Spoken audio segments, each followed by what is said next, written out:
Hi everyone, it's Sarah from Cornish Papercraft. I just wanted to bring to you today a card that I have cased from another demo. Linda Parker from Papercraft with Crafty, and that is this gorgeous 5-colour blended butterfly card. Now, as you can see from the picture, it has got a bit of sheen to it. This is because I've just popped it into a clear protective sleeve because it's off to a craft fair this afternoon. But I've also had another go in a different colour, as you can see here. So today we're going to make this one here. We're going to use 2 stamp sets, Beauty Abounds and Butterfly Gala, 2 pieces of cardstock, some Versamark and 5 different ink sets, which I will go through in a moment with you. So to get started, I have pre-cut my cardstock, so I'm using Highland Heather as the base, and this measures 11 inches by 4 inches, and I've just scored it just down the middle here at the 4-inch mark, and a piece of Whisper White cardstock which measures 5 inches by 3 3/4, which is what we're going to do our work on today. So to get started, we're going to be using what I call the double butterfly stamp, which is this one just here. So I've already put it on my block, as you can see. So we're just going to ink that one up with the Versamark. I'm hoping you're going to be able to see these on camera, and just randomly place them. Now obviously with using Versamark, it is going to make that sticky mark when it leaves the cardstock, so there's nothing to worry about with that one. That's totally normal. Obviously, as you can see, I don't know if you can see with the light here, just lift it every now and again just to make sure you're not over stamping on your previous images, and because until we get the clear embossing powder on, we're not going to be able to see our images. So I just pop one there and one in the corner up there. So, and that's the vellum used for today. That's that one done. So now, this is a little tool that I've picked up from my local Hobbycraft. It's actually a bead tray. I find it's the best thing in the world when you're dealing with embossing powders and just a cheap paintbrush. So I'm going to open those ones up. So this one's, you can just see it there, it's the Stamping Powder Clear for embossing, and just spread it all over your card.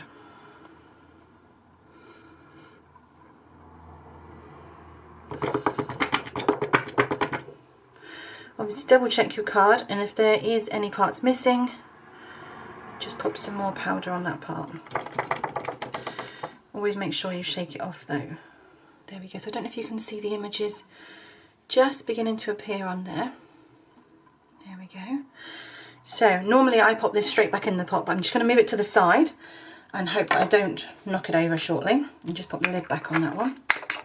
It's just much easier getting it back in the pot. So for the next bit, we're going to be using the heat embossing tool from Stampin Up. So if you have got your volume high, just turn it down slightly. It's going to take about 2 or 3 minutes just to get this bit done. So I'm just going to warm it up on my hand.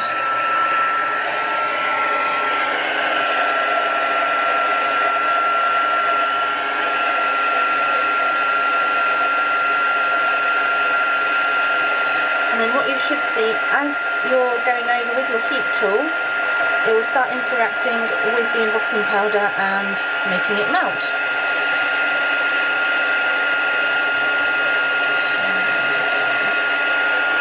I'll show you what it looks like in a second, just so you can see the difference from when the powder was on it to what it looks like melted.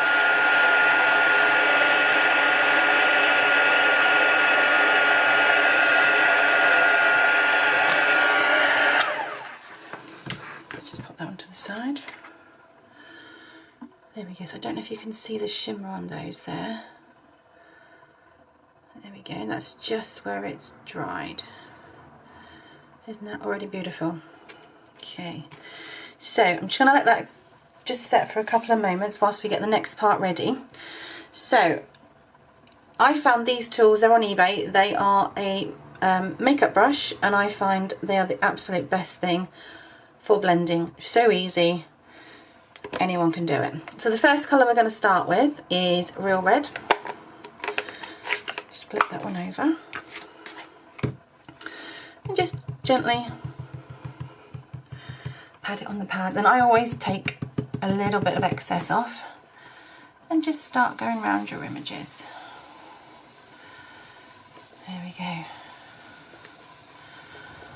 Like I say, you can use the daubers that Stampin' Up do. I just find these are just a little bit easier.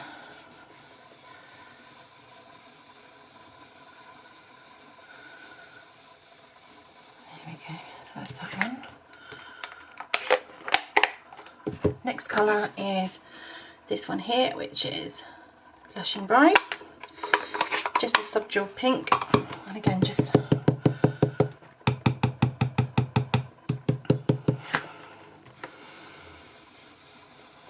rub it in into your red. There we go, just so it blends in nicely.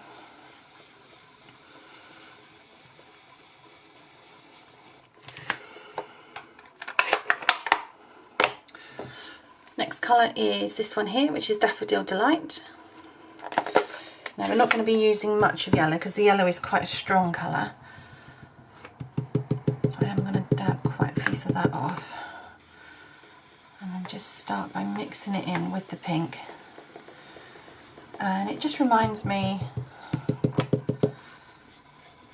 of a typical sunset, especially when you've been abroad and you've just got the evening to look outside at the view. And make sure you give it a good rub in with your pink.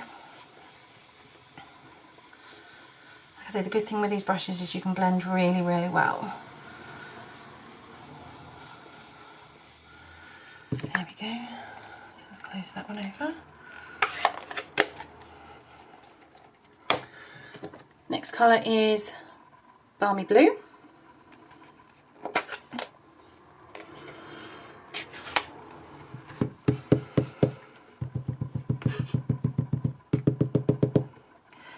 This one, we're just going to rub it into the bottom of the yellow just so you get a bit of a green hue.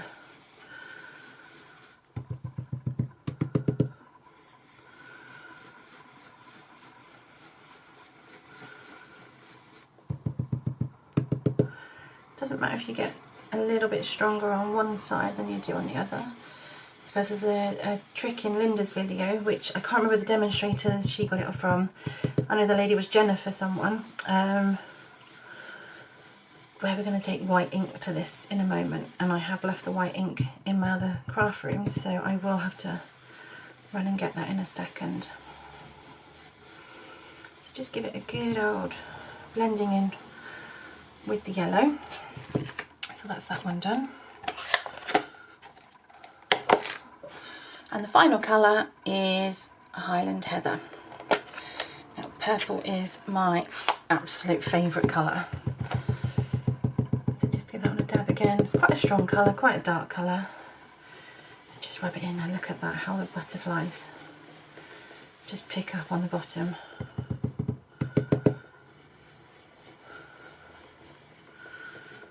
Just move your finger out the way as you dab in, just so you get all the last images on.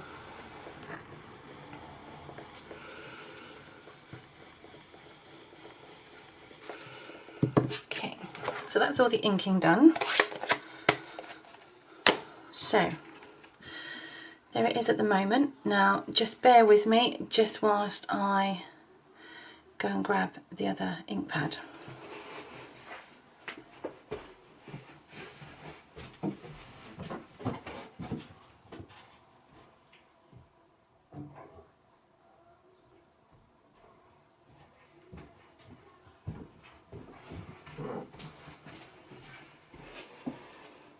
Here we go, which is the Whisper White crafting ink pad. Now I have done this card a few times, so when I turn this over you're probably going to see the different colours on the ink pad. So this is one I just keep for sort of well, it's going to be in contact with ink quite a bit, so I have a separate one for other images.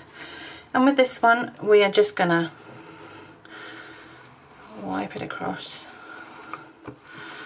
a whole lot. Now when I first started doing this, I was like, oh my god, what have I done to the card? But just watch how it transpires. So there we go, it's all covered. And then just get a piece of rag, piece of tissue, and just start wiping that white ink off. And as you can see, it helps just blend in all the colours we used a moment ago, and just helps them a bit more, I call it pastel, so it's less harsher, and it obviously wipes the ink off the embossed and butterflies for you, so they stand out just that little bit better. There we go, so that's that bit done. So there we go. I'm only going to do this part once. I know Linda did it twice in her video. And then for the sentiment, I have pre-stamped it. And I have used the Beauty Abounds one, and I've just used the For You bit, which I am just going to pop there. And then you are ready to go and to set your card onto your piece of cardstock. Now I have left my glue in the other room, so I'm not going to disturb you too much by running again to the other side of the room. So this is what it looks like. I would just use 2 dimensionals just underneath your saying. So there we go. Spit an image of the other one. Or again, you can do it in blues, and for this one I use Pacific Point, Balmy Blue, and I think I used Night of Navy in it, and the thank you came from the Daisy Lane suite. Thank you very much for joining me today. On our next video, we'll be learning how to do this beautiful card here. Thank you. Bye bye.